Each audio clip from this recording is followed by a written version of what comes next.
Hello everyone, welcome back to my channel Kids Education. In today's video I am going to explain you the chapter 4 of your class 4 New Mulberry English book The Hero of Harlem. Video start करने से पहले मैं आप सबसे request करना चाहती हूँ कि अगर आप मेरे चैनल पे पहले बार आएँ तो प्लीज़ मेरे चैनल को सब्सक्राइब ज़रूर करिएगा, और अगर आपको वीडियो अच्छी लगती है तो वीडियो को लाइक और शेयर भी ज़रूर करिएगा. Let's start the explanation. ये जो स्टोरी है द हीरो ऑफ हार्लेम, इसकी ऑथर है Mary Mapes Dodge. Okay. Harlem is a city in the Netherlands. Netherlands means low countries. The ground there is lower than the level of sea. The people build dikes all around the country to prevent the sea water from rushing in. Harlem जो है Netherland में एक शहर है. Netherland एक country है. Netherland जो है वो, उसका मीनिंग होता है नीचे, जो कंट्री ज़मीन के नीचे हो. वहाँ पे सी लेवल से नीचे होता है ज़मीन, यानी समुद्र का पानी ऊपर होता है और ज़मीन जो होती है वो नीचे होती है. तो सारे लोगों को डाइक्स बना के रखने पड़ते हैं. डाइक्स का मतलब होता है बड़े बड़े दीवार जो कि बहुत ज़्यादा चौड़े होते हैं ताकि जो समुद्र का पानी है वो अंदर ना घुस पाए. यहाँ पे आप इस ड्राइंग में देख पा रहे हैं डाइक्स को कैसा होता है वो. These walls are very important for the safety of the people. Now let us read a story about a boy from Harlem who spotted something that did not look right. ये जो दीवार होते हैं ये लोगों की सेफ्टी के लिए बहुत ज़रूरी होते हैं. अब हम एक कहानी पढ़ेंगे एक लड़के के बारे में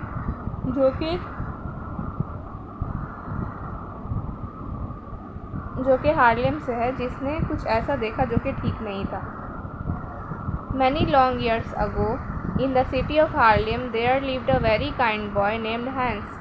Hans' father was in charge of taking care of the dikes or the stone walls that kept the sea water from rushing into Harlem and washing it away. बहुत साल पहले की बात है. एक शहर था हार्लेम नाम का. वहाँ पे एक बहुत ही ज़्यादा काइंड बच्चा रहता था, एक बहुत ही अच्छा बच्चा जिसका नाम था हैंस. हैंस के जो पापा थे उन्हें डाइक्स की देखभाल के लिए रखा गया था, और वो जो पत्थर की दीवार, डाइक्स का मतलब होता है वो पत्थर की दीवार जो कि हार्लेम के शहर में पानी के को घुसने नहीं देते थे. One day Hans' father went on a trip. Since he usually spent his holidays watching his father care for the dikes, Hans had nothing to do. एक दिन हैन के जो पापा होते हैं वो कहीं घूमने चले जाते हैं, तो हैंस जो है अपने ज़्यादातर अपना समय अपने पापा के साथ ही बिताया करता था, तो उसके पास कुछ करने को था नहीं.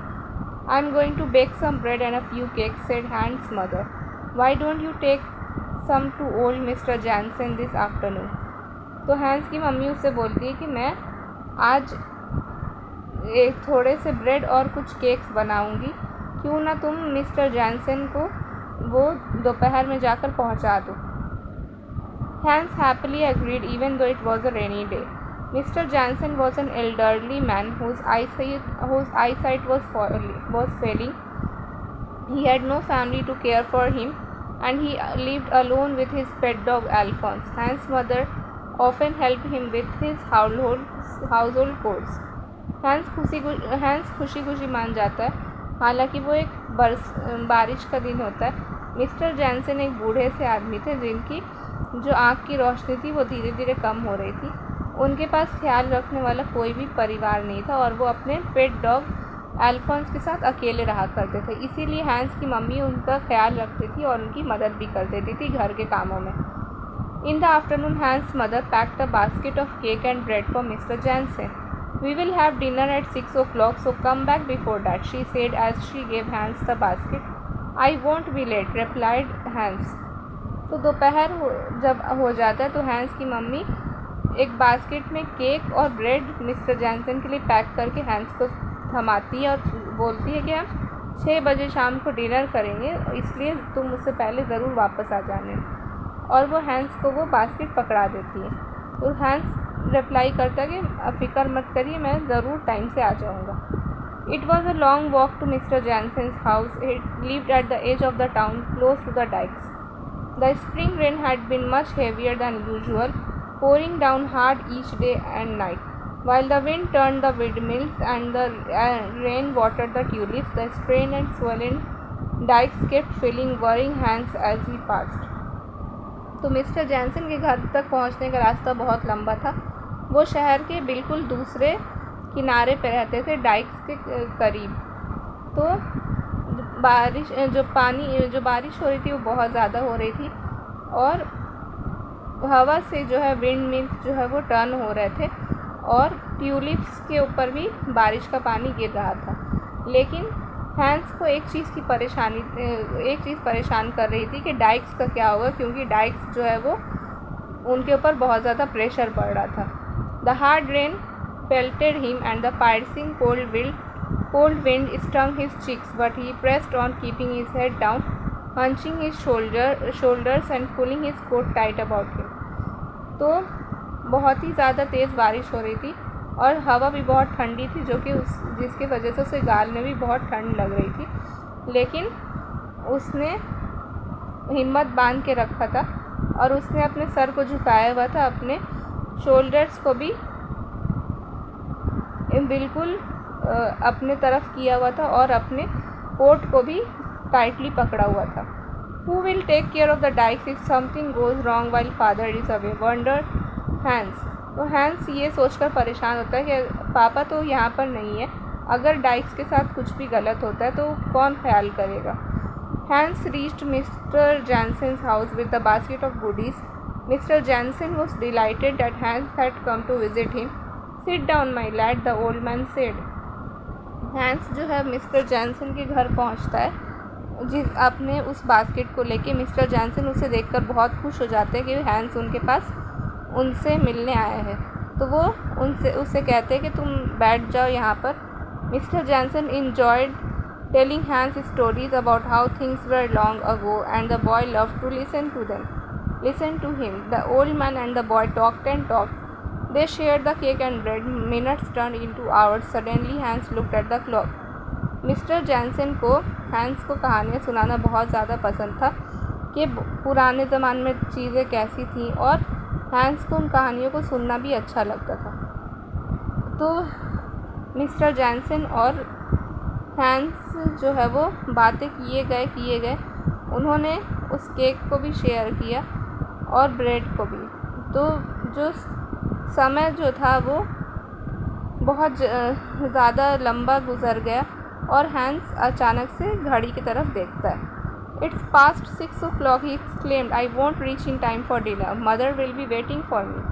तो वो बहुत ही ज़्यादा हैरानी से कहता है कि अरे 6 बज भी गए और मैं घर भी पहुंच नहीं पाऊंगा डिनर के लिए, मेरी मम्मी मेरा वेट कर रही होगी। Hans quickly said good night to Mr. Jansen and began the long walk home. His wooden shoes clicked and clacked against the wet and muddy brick road. The rain had not let up, the street was empty. Everyone had gone home, taking shelter from the cold rain. Hans जो है वो जल्दी से mister Jansen को good night बोलता है और घर के लिए निकल जाता है। उसके जो लकड़ी के जूते थे वो कीचड़ से भरे रास्ते में आवाज़ कर रहे थे। बारिश बिल्कुल भी कम नहीं हुई थी और पूरा रास्ता सुनसान था। हर कोई ठंडी बारिश से बचने के लिए घर चला गया था। Hans was thinking about a warm dinner and a cozy bed when he passed one of the many dikes. Something did not look right. Hans crept closer to the dike to see. There in the middle of the high stone wall, in between the stone blocks, was a small hole. From the hole seeped a thin trickle of water. Hans जो है वो रास्ते में एक अच्छा सा dinner और एक कोजी बेड जिसमें गर्माहट हो इसके बारे में सोचते हुए जा रहा था। तभी उसकी नज़र पड़ती है डाइक्स के ऊपर। उसे कुछ ठीक नहीं लगता। हैंस जो है वो डाइक्स के करीब जाकर देखता है तो देखता है कि उस बड़े से पथरीले दीवार के बीचों बीच एक छोटा सा होल था और उस होल में से, उस छेद में से पानी निकल रहा था। While Hans knew that the dripping water looked harmless, he also knew that the water building up behind the great wall would push at the tiny hole until it became bigger and bigger. Soon it would let the water come rushing through, washing away the town. तो hence को पता था कि ये थोड़ा सा पानी तो कोई भी नुकसान नहीं पहुंचा, ऐसा लग रहा है कि कोई भी नुकसान नहीं पहुंचाएगा, लेकिन वो जानता था कि इस दीवार के पीछे जो पानी जमा हो रहा है वो इस टाइनी होल को, उस छोटे से होल को बहुत ज़्यादा प्रेशर देगा, जिसके वजह से वो बड़ा से बड़ा होता जाएगा और इससे पूरे शहर में पानी आने का खतरा है। Help, Hans called out, someone help me, the dike is going to burst. But the wind drowned out Hans cries, he was sure nobody had heard him, there would be no help. तो Hans चिल्लाता है कि कोई मदद करो, कोई मेरी मदद करो, डाइक जो है वो बहुत जल्दी ही फटने वाला है। तो उसकी आवाज़ हवा की वजह से बहुत ही ज़्यादा धीमी हो जाती है। उसे समझ में आ जाता है कोई भी उसकी आवाज़ नहीं सुन पाया होगा और कोई भी मदद करने को नहीं आएगा। Hans knew he had to think fast and do something quickly. I will plug the hole with my hand, he decided, and he pushed his fist in the hole. The water stopped trickling. Hans को पता था कि उसे कुछ भी जल्दी सोचना होगा और जल्दी ही करना होगा। मैं इस होल में अपना हाथ घुसा कर रखूँगा ताकि ये पानी रुका रहे। ये डिसाइड करता है और अपनी मुट्ठी को उस होल के अंदर घुसा देता है और पानी जो है वो गिरना बंद हो जाता है। The rain kept pelting and the wind continued to swirl, but still Hans kept his fist plugged in the hole. He knew that in order to save his town, he could not let the water break through the dike. तो बारिश का पानी जो है वो गिरते जा रहा था और हवा भी जो है चल रही थी, लेकिन हैंस ने अपनी जो मुट्ठी है उस होल में ही घुसा के रखा। वो जानता था कि अगर उसे उस शहर को बचाना है तो वो पानी को डाइक के से अंदर आने नहीं दे सकता। Then suddenly, standing before him was Mr. Jansen, who had come out to walk Alphonse. Hans, he cried, "What are you doing here?"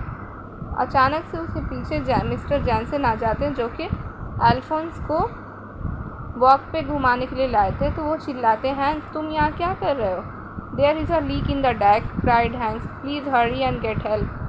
Mr. Jansen immediately got help. Soon a group of people came and repaired the dike. My lad, said Mr. Jansen, first I will take you home and then I will tell everyone of the boy who saved the town. तो hence चिल्लाकर mister Jansen को बताता है कि Dyke में एक leak हो रहा है, आप प्लीज़ जल्दी आइए और मेरी मदद करिए। और मिस्टर जैनसन जल्दी से किसी को बुलाकर लाते हैं, कुछ लोग आते हैं और वो उस डाइक की मरम्मत करते हैं। तो मिस्टर जैनसन हैंस से कहते हैं कि तुम बहुत ही ज़्यादा अब तुम होशियार हो और मैं तुम्हें अब तुम्हारे घर लेकर जाऊंगा और मैं सबको तुम्हारे में बताऊंगा कि यही वो लड़का है जिसने पूरे शहर की रक्षा की। So this is the end of the video. Please like share and subscribe to my channel. Thank you.